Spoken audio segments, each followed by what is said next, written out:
अच्छा भट्टी साहब, कोई खुफिया मुलाकातें लंदन में तो पाबंदी है ना, वहाँ तो कोई नहीं होती। अच्छा कई सब गुजारिश ये है कि मरियम नवाज साहिबा या मरियम सफदर साहिबा कह रही हैं रात के अंधेरे में खुफिया मुलाकातें करते हैं, मुलाकातें वाने सदर में करते हैं। वो बता देती, हमारी रहनुमाई फरमा देती, अब तो तमाम एजेंसियां इनके बताता किसके साथ मुलाकात की जिसका इनको इतराज़ है। सदर साहब से मिलने गए होंगे? नहीं, ये मरियम साहब को इतराज़ है ना, मुझे तो उस पर इतराज़ नहीं। हाँ, हमारे दोस्त हैं नहायत काबिल एहतराम मोहम्मद ज़ुबैर साहब, आर्मी चीफ साहब से मिले थे और 4 घंटे मिले थे गालमन। और DGISPR ने उसकी तायद भी की थी। उन्होंने कहा था कि DGIS पर मोहतरम बाबर इफ्तिखार साहब ने फरमाया था कि मोहम्मद ज़ुबैर की रिक्वेस्ट पर 2 दफ़ा मिले हैं। तो क्या मेरे मुल्क के अगर अदारे हैं, उनके अफसरान हैं, मैं उनसे मिलूँ ये गलत नहीं है? हाँ, मैं उनसे NRO लेने के लिए मिलूँ, मैं उन्हें कहूँ कि मेरा 5 साल से केस चल रहा है, मैंने अरबों रुपए खाए हैं, उसका मुझसे हिसाब ना लो, मुझसे मनी ट्रेल ना लो, मैं फिर फ्लैट का ना पूछो, मुझसे कैलवरी फ्रंट में फ्रॉड किया ना पूछो। लेकिन आज मेरे ख्याल में इमरान खान के साथ साथ कोई और भी निशाना था जिससे ये नाराज़ हैं। कई सब आप मुझे मेरी रहनुमाई करें ना, किससे ना ये खुदकश हमला किया उन्होंने अपनी जमात पर। यार कादी साहब नहीं, देखिए कादी साहब, सिर्फ 1 मिनट जरा अपनी मैं सवाल लोगों के समझ लेकर क्लियर कर दूं। उनके चचा वज़ीर आज़म पाकिस्तान के, वो कहते हैं मैं अपनी हुकूमत से मुतमिन नहीं, और वो क्या कहती हैं, मेरी ख्वाहिश क्या है कि इमरान खान को अंदर करो। यार ये क्या मजाक है, ये पाकिस्तान में कोई हुकूमत है क्या है? फिर मुझे आपने वो पुरानी बात दोहराने पे मजबूर कर दिया ना भट्टी साहब, कि वो जो था ना, जो मैं कहा करता था कि वो अदाकार नन्ना से कहा था आज खबरें पढ़ दें, न्यूज़ कास्टर नहीं आया, उन्होंने कहा पढ़ते देंगे पर मनेगा कोई नहीं। वो मनते नहीं किसी वज़ीर आज़म, उन्होंने यकीन नहीं आता पे किसी वज़ीर आज़म। और दूसरी बात जो वो अटैक कर रही हैं, ये बिल्कुल ऐसे है कि खुदा न खास्ता मैं या कोई और आदमी कुछ बैसाखियों पर खड़ा हो और उन बैसाखियों पर अटैक कर दे, और कमाल हो उनकी। पर आगे बढ़ते हैं। नहीं, आगे नहीं कह सब। देखिए उन्होंने दूसरी और बात फरमाई है, जी हमारे लिए काबिल एहतराम है मरियम नवाज साहबा, मरियम औरंगजेब से भी रिक्वेस्ट है हमें उन्हें इंटरव्यू का टाइम ले दें, क्योंकि कुछ उन्होंने मुलाकातों को जिक्र किया है तो शरीक जुर्म ना होते तो मखबरी करते। मुझे 9 अप्रैल से कुछ मुलाकातों का जरा सुना दूं, कुछ साथ साथ ना बात चलती रहे, जरा सुनिएगा और उन्होंने क्या कहा है। मरियम,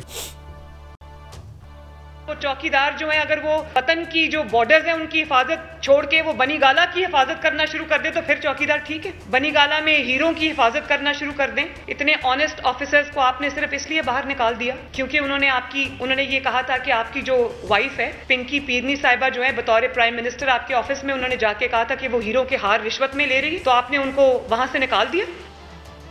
अच्छा भट्टी साहब, इस वक्त इनकी हुकूमत है, अगर मैं बकामी होशो हवास हूँ इस वक्त, और हुकूमत है और हीरो का हार का उन्होंने इल्ज़ाम भी लगा दिया, रिश्वत में लिया है, यकीनन इनके पास कोई एविडेंस भी होगा, तो अभी तक पर्चा क्यों नहीं दर्ज हुआ? एक गरम गरम चाय मेरे पे फेंके, ये कह किसको रही हैं कि कोई बंदा सरहदों की हिफाजत के अलावा बनी गाला की किसको टॉन्ट कर रही हैं? मैं हैरान हूँ कि वज़ीर आज़म इनका, वज़ीर दफ़ा इनका, ख्वाजा आसफ साहब इनके, राना सनाउल्लाह सब काबिल एहतराम इनके, कबीना इनकी पाकिस्तान की तारीख की तवी बड़ी तरीन मीना काई साहब, ये मुझे बताया ना किसको कह रही हैं? कौन करता था बनी गाला की हिफाजत और सरहदों की छोड़ के? रोज़ाना आज भी हमारे 3 जवान शहीद हुए हैं। इन्हें अंदाज़ा नहीं कि 22 किसी भी बुजुर्ग बाप के कंधे पे सबसे बड़ा वजन है जवान बेटे का जनाजा। कोई कप्तान शहीद होता है तो उसकी उम्र 25-26 साल होती है, लेफ्टिनेंट की 22-23 साल होती है, फौजी जवान 22-23 साल के हैं।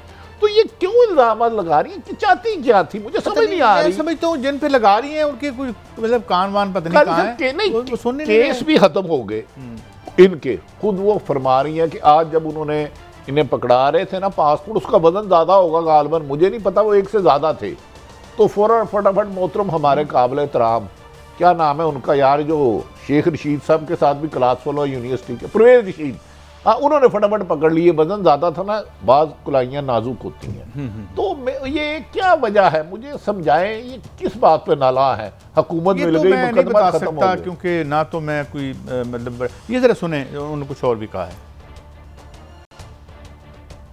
बार बार न्यूट्रल से फरियादें कर रहे हैं? क्यों बार बार उनको मजबूर कर रहे हैं कि वो अपने हल्फ से पीछे हटें और आके आपकी मदद करें? मेरी आंख बन जाए, मेरे नाक बन जाए, मेरे हाथ बन जाएं, जैसे कि 2018 के इलेक्शंस में वो बने थे। तो आपको मेरा ख्याल है कि वो वाले न्यूट्रल्स चाहिए जो वोट ऑफ कॉन्फिडेंस आपको लेके देते, जो आपके मेंबर्स को मजबूर करते कि वो इमरान को ही वोट दें। जब सेनेट में इलेक्शन हो या कहीं और भी इलेक्शन हो या वोटिंग हो, वो पकड़ पकड़ के आपके मेंबर्स को और मुखालिफिन के ओपोनेंट्स को लेकर आए और कहें कि वोट डालो जबरदस्ती। ये किसकी इज्जत अफजाई हो रही है बड़ी साहब? ये भी तो बताए ना। काजी साहब गुजारिश माशाल्लाह कुछ बदला तो नहीं वहां पे, वही कुछ है। मुझे तो हैरत है कि जिस तरह इन्होंने खुदकश हमला आज प्रेस कॉन्फ्रेंस में पाकिस्तान के अदारों में बादिउल नजर में मुबैना तौर पर किया, बादिउल नजर में क्या या आपने चचा पे किया, खुल के कर दिया नहीं, तो इस पर अब सब लोग खामोश हैं। ये खुद बता दें कि अब 9 अप्रैल को क्या अमेरिका साइफर नहीं आया था? MQM इनको किसने मिला के दी? बाप पार्टी इनको किसने मिला के दी? ये भी रहनुमाई फरमा देती। नवाज शरीफ बैरून मुल्क कैसे गए? इसाक डार से पहले लंदन प्लान और अमेरिका प्लान में क्या क्या शिकायतें हुई? जो नैप जो अदालत इन पे एक और बात है, जुबैर साहब जो इनके बिहाफ पे तरला करने गए थे वो क्या था? अच्छा मुझे नहीं पता, वैसे इनकी भी 2-4 मुलाकातें हुई हैं, मुझे नहीं कुछ पता। अच्छा नहीं तो आपको तो पता ही कुछ नहीं है ना, आपको बिल्कुल कुछ नहीं पता। ओ, मैं मुलाकातों के हाल बताऊं, कितनी देर खड़े रहे। साहब मैं एक चीज कोट करना चाहता हूं। DGISPR ने कहा कि जब ये आए जुबैर साहब तो इन्होंने इनके केसेस जो है उनके बारे में हमसे बात की। चीफ हमारी जो मस्करी की आदत है, उन्होंने कहा भाई इसका फैसला अदालत करेगी और पार्लिमान फैसला करेगी कौन है।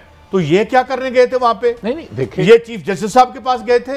मरियम नवाज साहबा ने बाशर्माफ लफ्जों में कह दिया कि जो आपके बंदे पूरे करते थे ये पूरे अदारे पे अटैक करते, जो आप इनके करते हैं, ये कहना चाह रही हैं। मुझे नहीं पता, मैं तो इनसे सवाल कर रहा हूं मोहतरमा, मेरा भी बल्कि मरियम साहबा का हक है। आप तमाम सियासतदानों से ये मुझे बता दें जिसके 155 मेंबर अरकान असम्बली कौमी हो, उसकी बजाय हुकूमत 86 वाला करे, 13 जमातों पर मुश्तमिल हुकूमत हो, क्या वहां जबरदस्ती पैसा नहीं चला? PTI के मुताबिक मुनर्रफ अरकान को 20 से 25 करोड़ रुपए नहीं दिए गए। यार ये मुल्क में हो क्या रहा है कादी साहब? हम किस सिमत में चल पड़े हैं?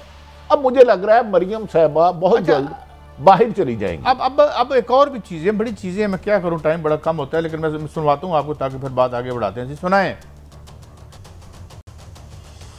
मैंने कहा था कि वो जनूबी पंजाब का होगा, लाडला हमारा नहीं है, लेकिन अगर लाडलेपन ने वो जनूबी पंजाब को भी ये दिन दिखा दिया है कि वो बेचारे को खुद समझ नहीं आ रही कि वो क्या करे, तो इमरान खान साहब के नाम के साथ नहुसत जुड़ी है। जो उनके साथ उनको सपोर्ट करेगा उसको भी मुंह छुपाने की जगह नहीं मिलेगी। मैं तो मुबारकबाद देता हूँ जिनकी ये मदरसराई में ये बात कर रही हैं। कादी साहब मैं उनको भी मुबारकबाद और इनको मैं जुर्रत नहीं कर रहा।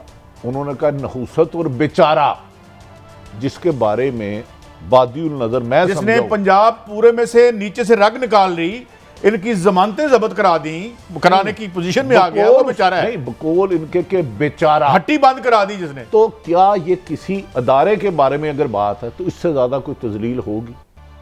इससे ज्यादा कोई आंखें खोले ना, कोई कान खोल के सुने ना क्या हो रहा है। सारी सख्तियां सहाफत पर ही है। हाँ, ये सारी सख्तियां उन्हीं पे है जिन्होंने इक़्तिदार में नहीं आना, सिर्फ अवाम की बात करनी है। इस सारी गुफ्तगू में मेरी मोहतरम बहन मरियम नवाज साहबा की बहुत ज़्यादा तलखी थी, गम, गुस्सा था।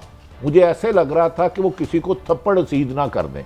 नहायत काबिल एहतराम, काबिल इज्जत है। काजी साहब ये नहुसत है और किसको कह रही हैं? जनूबी पंजाब में है क्या? जनूबी पंजाब को तो ये सूबा बनाएंगी। भट्टी साहब, महसूस करने वाला बंदा हो तो जबान के थप्पड़ बड़े तकलीफ दे होते हैं, मगर महसूस हो रहा हो। जी आगे चलते हैं। नहीं, मेरे सवाल का जवाब दे दें।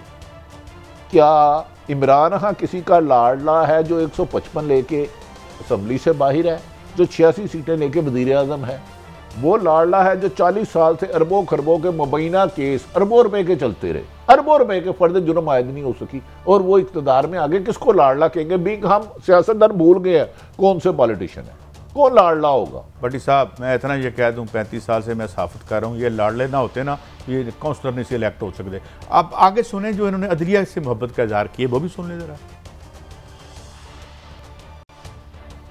जज जेबा साहिबा की जो तौहीन हुई है उसकी कभी माफी देने से पहले जज जेबा साहिबा से पूछा कि इसको माफी मिलनी चाहिए या नहीं मिलनी चाहिए? क्या आपको अंदाजा है कि ऐसे शख्स को जब माफी मिलती है तो आप किस चीज को फरोग दे रहे हैं पाकिस्तान में? फिर अब किसके मुंह पे फिल्टर लगा होगा? कोई भी जलसे में खड़ा होकर उठ के किसी खातून को गाली दे, डराए, धमकाए, झूठा इल्जाम लगाए, बुली करे और उसके बाद जाके माफी मांग आएगा, फिर सबको माफी देनी पड़ेगी। अच्छा भट्टी साहब, एक बात बताएं कि ये जो बेंच फिक्सिंग का इल्ज़ाम है, ये नोबेल प्राइज़ दिया था इन्होंने सुप्रीम कोर्ट को। ये किसको कह रही थी कि इन्होंने अदलिया ने इमरान खान को एनआरओ दिया? हाँ, मतलब है ना, देखें काजी Look who is talking। देखें कि जो अभी पासपोर्ट लेके आई हैं, जिनका नैब के, जिनका डीजी FIA साहब का और ISR और ब्रिगेडियर MI और दीगर अफसरान ने तहकीकात में इन्हें मुल्ज़म डिक्लेयर किया। काजी साहब, ये रविश बहुत खौफनाक जा रही है। अच्छा, सुप्रीम कोर्ट पे हमला करना ज़्यादा संगीन जुर्म है कि किसी जलसे में खड़े होकर कहना कि मैं कानूनी कार्रवाई करूंगा? वैसे मुझे रहनुमाई फरमाएं। मैं तो आपको ये रहनुमाई फरमा रहा हूँ कि लाडला जो भी लाडले हैं, तारीफ भी देख रही है, लोग भी देख रहे हैं।